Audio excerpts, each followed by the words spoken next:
bitta insonni sigiri yo'qolib qolibdi, ertalab tursa sigiri yo'qmish. Uni 3 ta o'g'li bor ekan. 3 ta o'g'lini chaqirib sigir yo'q molxonada. Desa, to'ng'ich o'g'li aytdiki, agar sigir yo'q bo'lsa, uni o'g'irlashgan deb. O'rtanchi o'g'il aytdiki, agar sigirni o'g'irlashgan bo'lsa, uni narigi mahalladagi sari odam o'g'irlagan deb.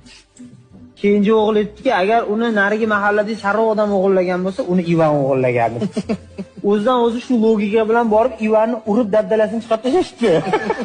Urib biroz do'ppazlashdi. Ivan borib arzini o'sha paytda podshohga yetibdi. Podshoh hali 3 ta o'g'ilni chaqirib, nimaga buni urib tashladilar endi? Mana shunaqa logika qildik. Voy sanlarni mantiqlaringdan o'rgilib keting.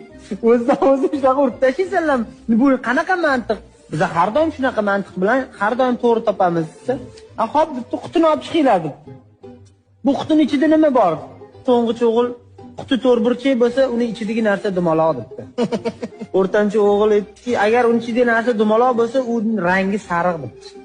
Keyingi o'g'il aytdiki, agar uning ichidagi narsa dumaloq rangi sariq bo'lsa, demak u tillatanga desa, podshoh ham bundoq qarab turib, "Sigirni nima qilding, Ivan?" degan ekan.